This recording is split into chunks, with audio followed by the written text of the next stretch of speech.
दुर्गा सप्तशती 11वां अध्याय। देवताओं का देवी की स्तुति करना और देवी का देवताओं को वरदान देना। महर्षि मेधा कहते हैं, दैत्य के मारे जाने पर इंद्रादि देवता अग्नि को आगे करके कात्यायनी देवी की स्तुति करने लगे। उस समय अभीष्ट की प्राप्ति के कारण उनके मुख खिले हुए थे। देवताओं ने कहा, हे शरणागतों के दुख को दूर करने वाली देवी, तुम प्रसन्न हो। हे संपूर्ण जगत की माता, तुम प्रसन्न हो। विश्वेश्वरी, तुम विश्व की रक्षा करो, क्योंकि तुम इस चर और अचर की ईश्वरी हो। हे देवी, तुम संपूर्ण जगत की आधार रूप हो, क्योंकि तुम पृथ्वी रूप में ही स्थित हो और अत्यंत ही पराक्रम वाली देवी हो। तुम विष्णु की शक्ति हो और विश्व की बीज परम माया हो, और तुमने ही इस संपूर्ण जगत को मोहित कर रखा है। तुम्हारे प्रसन्न होने पर ही यह पृथ्वी मोक्ष को प्राप्त होती है। हे देवी, संपूर्ण विद्याएं तुम्हारे ही भिन्न भिन्न स्वरूप हैं। इस जगत में जितनी स्त्रियां हैं वह सब तुम्हारी ही मूर्तियां हैं। एकमात्र तुमने ही इस जगत को व्याप्त कर रखा है। तुम्हारी स्तुति किस प्रकार हो सकती है, क्योंकि तुम परम बुद्धि रूप हो और संपूर्ण प्राणी रूप स्वर्ग और मुक्ति देने वाली हो। अतः इसी रूप में तुम्हारी स्तुति की गई है। तुम्हारी स्तुति के लिए इससे बढ़कर और क्या युक्तियां हो सकती हैं। संपूर्ण जनों के हृदय में बुद्धि रूप होकर निवास करने वाली, स्वर्ग तथा मोक्ष प्रदान करने वाली, हे नारायणी देवी, तुमको नमस्कार है। कलाकाष्ठा आदि रूप से अवस्थाओं को परिवर्तन की ओर ले जाने वाली तथा प्राणियों का अंत करने वाली नारायणी, तुमको नमस्कार है। हे नारायणी, संपूर्ण मंगलों के मंगल रूप वाली, हे शिवे संपूर्ण प्रयोजनों को सिद्ध करने वाली, हे शरणागत वत्सला, तीन नेत्रों वाली गौरी, तुमको नमस्कार है। सृष्टि स्थिति तथा संहार की शक्ति भूता सनातनी देवी, गुणों का आधार तथा सर्व सुखमयी नारायणी, तुमको नमस्कार है। हे शरण में आए हुए शरणागतों, दीन दुखियों की रक्षा में तत्पर, संपूर्ण पीड़ाओं को हरने वाली, हे नारायणी, तुमको नमस्कार है। हे नारायणी, तुम ब्रह्मांड का रूप धारण करके हंसों से जुते हुए विमान पर बैठती हो तथा कुश से अभिमंत्रित जल छिड़कती रहती हो, तुम्हें नमस्कार है। माहेश्वरी रूप से त्रिशूल, चंद्रमा और सर्पों को धारण करने वाली, हे महावृषभ वाहन वाली नारायणी, तुम्हें नमस्कार है। मोरों तथा कुक्कुटों से घिरी रहने वाली, महाशक्ति को धारण करने वाली, हे कौमारी रूप धारणी निष्पाप नारायणी, तुम्हें नमस्कार है। हे शंख चक्र गदा और शंख धनुष रूप आयुधों को धारण करने वाली वैष्णवी शक्ति रूपा नारायणी, तुम हम पर प्रसन्न हो, तुम्हें नमस्कार है। हे दांतों पर पृथ्वी धारण करने वाली वाराह रूपिणी कल्याणमयी नारायणी, तुम्हें नमस्कार है।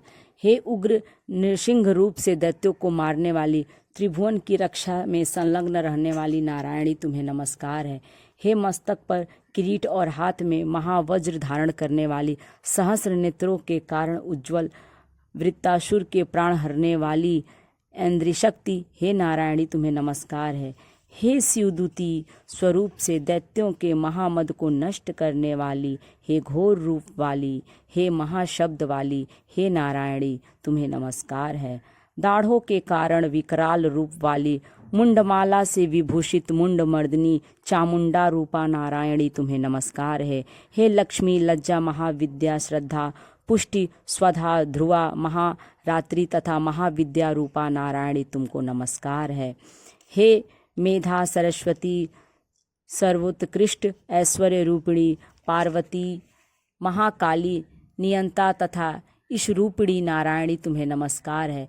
हे सर्वस्वरूप सर्वेश्वरी सर्वशक्ति युक्त देवी, हमारी भय से रक्षा करो, तुम्हें नमस्कार है। हे कात्यायनी, तीनों नेत्रों से भूषित यह तेरा सौम्य मुख सब तरह के डरों से हमारी रक्षा करे, तुम्हें नमस्कार है। हे भद्रकाली, ज्वालाओं के समान भयंकर, अति उग्र एवं संपूर्ण असुरों को नष्ट करने वाला तुम्हारा त्रिशूल हमें भयों से बचावे, तुम्हारा नमस्कार है। हे देवी, जो अपने शब्द से इस जगत को पूरित करके दैत्यों के तेज को नष्ट करता है, वह आपका घंटा इस प्रकार हमारी रक्षा करे, जैसे कि माता अपने पुत्रों की रक्षा करती है। हे चंडिके, असुरों के रक्त और चर्बी से चर्चित जो आपकी तलवार है, वह हमारा मंगल करे। हम तुमको नमस्कार करते हैं। हे देवी, तुम जब प्रसन्न होती हो तो संपूर्ण रोगों को नष्ट कर देती हो, और जब रुष्ट हो जाती हो तो संपूर्ण वांछित कामनाओं को नष्ट कर देती हो।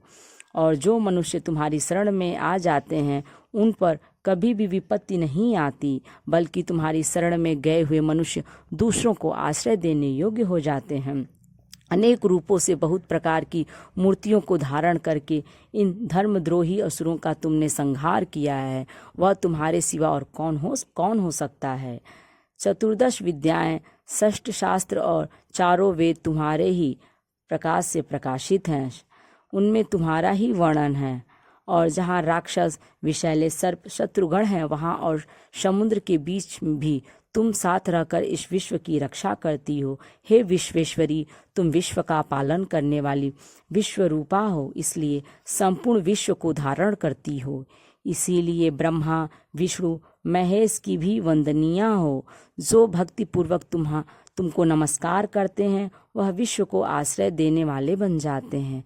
हे देवी, तुम प्रसन्न हो और असुरों को मारकर जिस प्रकार हमारी रक्षा की है, ऐसे ही हमारे शत्रुओं से सदा हमारी रक्षा करती रहो। संपूर्ण जगत के पाप नष्ट कर दो और पापों तथा उनके फल स्वरूप होने वाली महामारी आदि बड़े बड़े उपद्रवों को शीघ्र ही दूर कर दो। विश्व की पीड़ा को हरने वाली देवी, शरण में पड़े हुए पर प्रसन्न हो। त्रिलोक निवासियों की पूजनीय परमेश्वरी, हम लोगों को वरदान दो। देवी ने कहा, हे देवताओं, मैं तुमको वर देने के लिए तैयार हूँ। आपकी जैसी इच्छा हो वर दो, मांग लो, मैं तुमको दूंगी। देवताओं ने कहा, हे सर्वेश्वरी, त्रिलोकी के निवासियों की समस्त पीड़ाओं को तुम इसी प्रकार हरती रहो और हमारे शत्रुओं को इसी प्रकार नष्ट करती रहो। देवी ने कहा, वैवत्स मनवंतर के 28वें युग में 2 और महाअसुर शुंभ और निशुंभ उत्पन्न होंगे। उस समय मैं नंद गोप के घर में यशोदा के गर्भ से उत्पन्न होकर विंध्याचल पर्वत पर शुंभ और निशुंभ का संहार करूंगी।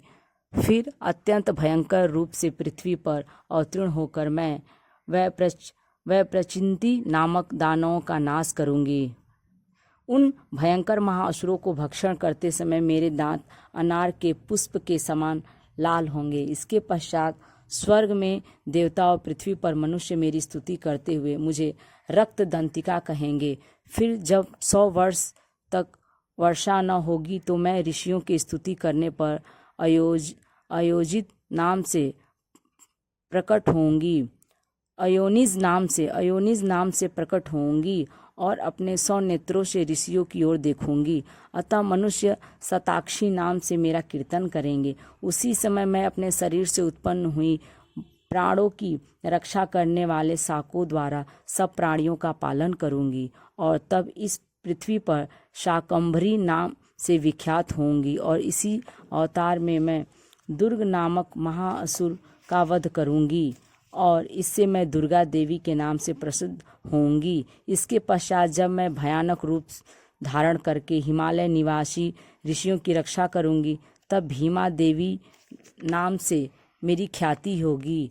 जब फिर अरुण नामक असुर तीनों लोकों को पीड़ित करेगा, तब मैं असंख्य भ्रमरों का रूप धारण करके उस महादैत्य का वध करूंगी।